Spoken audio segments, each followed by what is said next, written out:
Olá, queridos irmãos, bom dia. A paz do Senhor Jesus Cristo. Que Deus abençoe grandemente sua vida, sua casa e toda a sua família. Eu sou o pastor José Cláudio Adão, da Igreja Adventista da Promessa, e quero convidar você para juntos meditarmos a palavra de Deus. O tema da nossa devocional de hoje é preciso incomodar o mundo de pecado. O texto escolhido é o Salmo de número 75, versículo 4, que diz o seguinte: Digo aos soberbos, não sejam arrogantes, e aos ímpios, não levanteis a vossa força, ou seja, parem de rebelar. O Salmo 75, como falamos já anteriormente, é um cântico de Asaf em louvor a Deus, que tem como tema central: Deus é o juiz de todas as coisas. Vamos falar hoje um pouquinho sobre a pregação do Evangelho para este mundo de pecado. Os pecadores que rejeitam a palavra e não querem ouvir o Evangelho e imaginam que estão livres para fazer o que bem entendem de suas vidas. Os pecadores não estão totalmente livres para pecar com tranquilidade como pensam. Continuam pecando, mas a pregação os incomoda. Esse é o papel do profeta, é o papel do pregador. Falar do Evangelho, falar de Jesus. É por isso que Deus falou com o profeta Ezequiel, lá no capítulo 2, no verso 7. Você lhes falará as minhas palavras, quer eles ouçam ou quer eles deixam de ouvir. O povo, na verdade, tem uma obstinação e muitas das vezes se rebelam contra a palavra de Deus. E muitas das vezes chegam até mesmo a tapar os ouvidos para não ouvir a pregação. Mas é preciso pregar, provocar desconforto, gerar culpa, convencê-los do pecado. Porque nós temos o Espírito Santo. Deus nos deu o Espírito Santo para que isso aconteça. A mesma palavra dada a Ezequiel foi dada a Paulo quando ele esteve em Corinto. Disse o Espírito Santo: não tenha medo, continue falando, não fique calado, pregue a palavra. Atos capítulo 18, verso 9. Queridos irmãos e todos aqueles que nos ouvem, não são os pregadores os únicos que falam contra o pecado. Mesmo fraca, a consciência ainda reside nela, ou seja, em muitos corações, a mensagem do Evangelho. E isso os incomoda. Mais do que ela, a consciência, o Espírito não cessa de convencer o homem do pecado, da justiça e do juízo. Jesus está falando isso com os seus discípulos, lá no capítulo 16 de São João.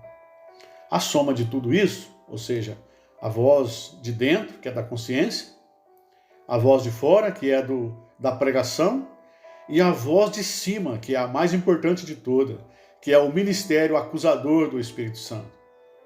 Que o homem ou o mundo vive o juízo investigativo de Deus. O Evangelho está sendo pregado. Muitos aceitam e muitos rejeitam o Evangelho. E tudo isso, a Bíblia diz que vai sendo escrito no livro de Deus. Aqueles que aceitam e aqueles que rejeitam.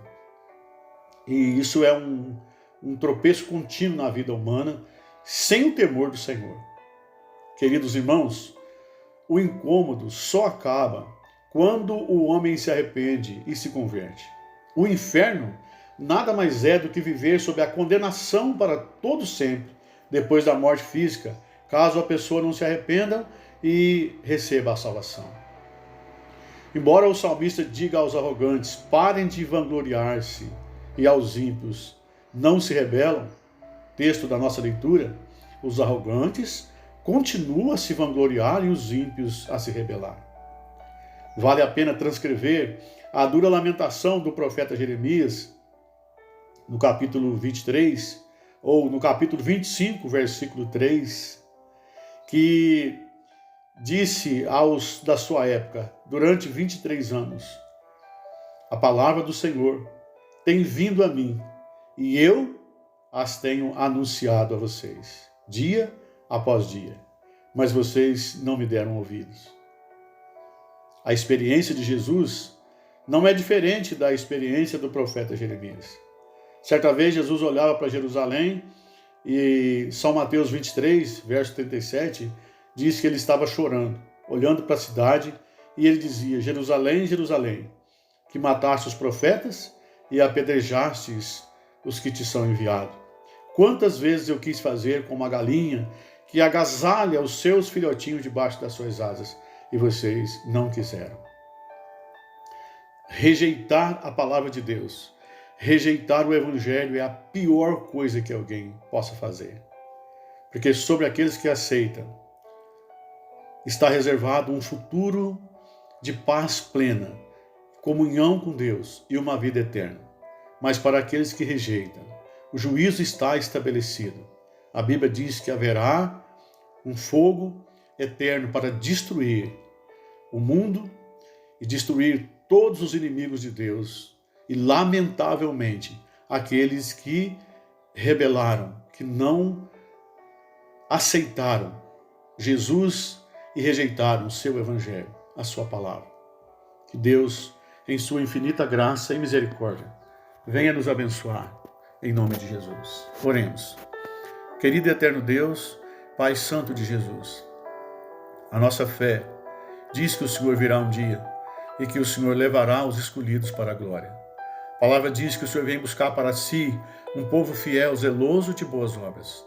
Pai querido, nós estamos nessa fileira, tentando de todas as formas melhorar a cada dia, Senhor. Que Tu nos conceda a bênção, nos dê força, porque nós somos falhos, somos pecadores, mas o Senhor é infalível e santo. Por isso nós oramos nesse momento. Que o Senhor abençoe a Tua igreja, fortalece ela, ajude ela a caminhar, Senhor, até aquele dia. Nós pedimos a Tua bênção sobre a família, Senhor. Pedimos a Tua cura sobre os enfermos e a Tua força sobre aqueles que estão caídos, que eles possam levantar. E nós oramos pela nossa pátria amada, pelo nosso querido Brasil, Senhor. Olhe para nós, em nome de Jesus. Amém.